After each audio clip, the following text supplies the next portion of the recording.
دیکھیے میں اس سوال کا جواب دے سکتا ہوں، جو میری رائے ہے اس کے متعلق وہ تو اتنی سی ہے کہ جب آپ سے کوئی چیز گم ہو جاتی ہے تو آپ اس کا دکھ لینے سے پہلے اس کے گم ہونے کی وجوہات پہ غور کریں۔ جب آپ اس کے گم ہونے کی وجوہات پہ غور کریں گے تو اس میں کہیں نہ کہیں آپ کی لاپرواہی سامنے آئے گی، اور جب آپ کے سامنے لاپرواہی سامنے آ جائے تو لاپرواہی ہوتی اس لیے کہ آپ اس سے سبق سیکھیں۔ جو سبق سیکھتے ہیں وہ کبھی نہیں پچھتاتے، پچھتاتے وہی لوگ رہتے ہیں جو اس سے سبق نہیں سیکھ رہے ہوتے۔ اب مثال کے طور پر اگر لاسٹ ٹائم آپ کے گم ہونے کی وجہ کوئی اور تھی اور اس دفعہ گم ہونے کی وجہ اور ہے تو اس کا مطلب دو دفعہ آپ کو دو قسم کے اسباق یا لیسن سیکھنے کا موقع ملا۔ آپ اگر وہ سبق سیکھ رہے ہوں گے آپ کو کوئی پچھتاوا نہیں ہوگا، کوئی دکھ نہیں ہوگا، کوئی پریشانی نہیں ہوگی، اور اگر آپ اس سے کوئی سبق نہیں سیکھ رہے ہیں تو پھر آپ تیار ہو جائیں گے تیسری بھی جب آپ لے آئیں گے تو اس کے بھی گم ہونے کے امکانات رہیں گے، چونکہ آپ کہیں نہ کہیں کوئی لاپرواہی کا سبب ہوں گے۔ دوسری بات یہاں پر میں آپ کو عرض کروں، یہ تو خیر ایک لائٹر نوٹ پہ میں نے آپ سے بات کی، آپ کو میں ایک بات عرض کروں کہ ہم سب جو خدا کے ساتھ جڑے ہوئے لوگ ہیں ہم بھی تو گم ہیں نا، تو جس کے ہم ہیں وہ ہمیں بار بار احساس دلاتا رہتا ہے کہ گم مت ہو جانا، کیونکہ اگر ہم گم ہو گئے نا تو پھر ہوگا کیا یہ آپ سمجھتے ہیں؟ آپ کو اپنی چھوٹی سی چیز جو دوبارہ مل سکتی ہے اس کے گم ہونے کا کتنا دکھ ہو رہا ہے۔ تو اب دیکھیے جس کے ہم ہیں، جس نے ہمیں خاص مقصد کے لیے بنایا تھا، جب ہم اس مقصد سے ہٹ جاتے ہیں ہم بھی تو گم ہی ہو جاتے ہیں نا۔ بالکل لیکن سر میرا آج کا جو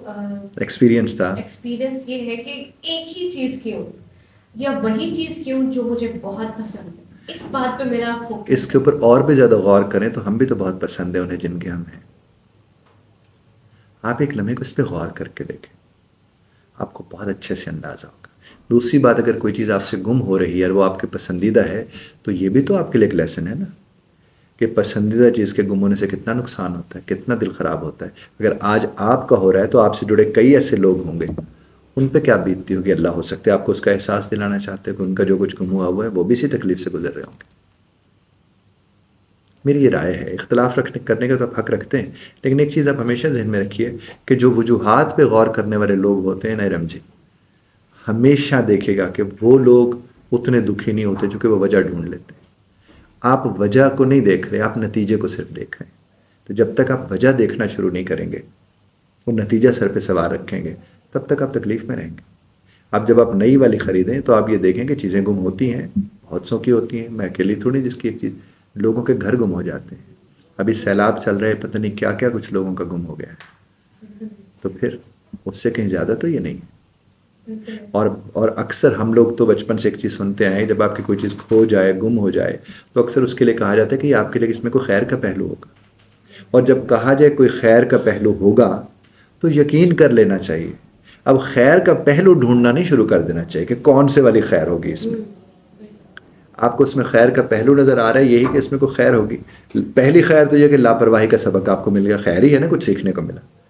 دوسرا، ہو سکتا ہے کوئی آپ کے اوپر کوئی عذاب آنا تھا، کوئی تکلیف آنی تھی، کوئی پریشانی آنی تھی، کوئی بلا آنی تھی، اور وہ اس کی صورت میں آپ سے ٹل گئی، یہ بھی تو ہو سکتا ہے۔ تو اگر اس طرح کی کوئی سوچ سوچے گا تو وہ محتاط بھی رہے گا